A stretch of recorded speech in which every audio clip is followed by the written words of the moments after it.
पिछले पार्ट से हमें ये पता लगा कि काल पुरुष कैसे वापस आ गया है, उसने मानसी और नियति के साथ क्या किया। और अब आगे समय था रात के 3 बजे। मूनराइज कॉन्वेंट अल्मोड़ा के पास हॉस्टल। पूरा हॉस्टल सो रहा था, लेकिन कमरा नंबर 17 की खिड़की से बाहर देखो, एक लड़की खड़ी है और वो खुद के चेहरे को आईने में घिस रही है। मानसी और नियति अब एक दूसरे से बात नहीं करती, लेकिन दोनों को रात भर कमरे में एक जैसी आवाज आती रहती है, छप छप फाड़ फाड़, जैसे कोई चमड़ी उतार रहा हो। एक दिन नियति को बुखार आया, हॉस्पिटल ले जाया गया। डॉक्टर ने चेहरा चेक किया और घबरा गया। इसका चेहरा जैसे किसी और की स्किन हो, सिली हुई हो। एक तरफ ये सब घटना हो ही रही थी कि दूसरी तरफ प्रिंसिपल ने आदेश दिया था स्कूल की लाइब्रेरी की मरम्मत करवानी है। और वहीं पुरानी लाइब्रेरी की मरम्मत के दौरान एक संदूक मिला। उसमें एक खत था, सन 1984 यानी 1984।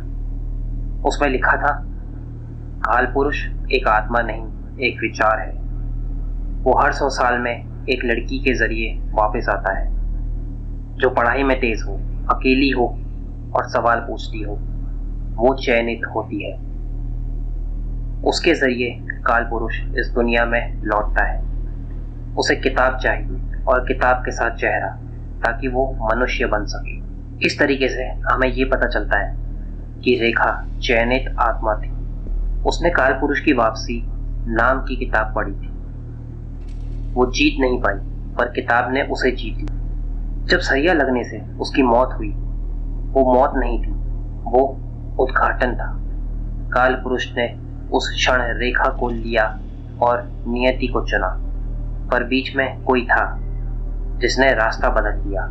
वो थी मानसी।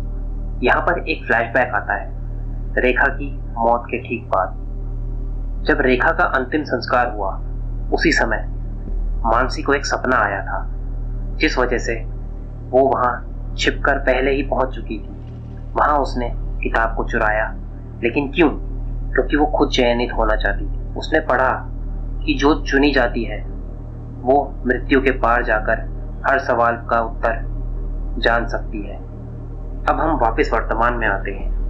अब नियति का शरीर काल पुरुष का अगला घर बन चुका था और मानसी, जिसने सब कुछ शुरू किया, अब खुद चेहरे के बिना रह गई थी। उसने रेखा का जीवन लिया और अब नियति उसका अंत बनने वाली थी। मानसी छत पर खड़ी थी, उसके हाथ में वही किताब थी और उसने छत पर आग जलाई थी। नीचे नियति खड़ी थी, पर अब उसकी आवाज बदल चुकी थी। तुमने मुझे बुलाया था मानसी, अब मुझे अपने अंदर समा लेने दो। मानसी ने किताब आग में फेंकी, लेकिन किताब नहीं जली, बल्कि किताब हवा में तैरने लगी और फिर जैसे फट गई। उससे निकली चीखें, कई चेहरों की, कई आत्माओं की, बचे हुए अवशेष। मानसी ने किताब के उठाए और चिल्लाई, मैंने गलती की थी, अब मैं खुद को दे रही हूं, पर तू छोड़ दे बाकी सबको। काल पुरुष ने कहा, मैं किसी को नहीं छोड़ता, पर तुझे शून्य दे सकता हूं। एक ऐसा अंत जिसमें तू होगी पर तू नहीं होगी। और फिर अगली सुबह अखबार में बस एक खबर, 2 छात्राएं रहस्यमय रूप से गायब। कमरे की दीवार पर सिर्फ एक शब्द लिखा था, पूर्ण। रेखा, मानसी और नियति अब किसी किताब में नहीं मिलेगी, क्योंकि अब वो खुद किताब है। काल पुरुष की वापसी अब बंद हो चुकी है, लेकिन सिर्फ अगले 100 वर्ष तक के लिए।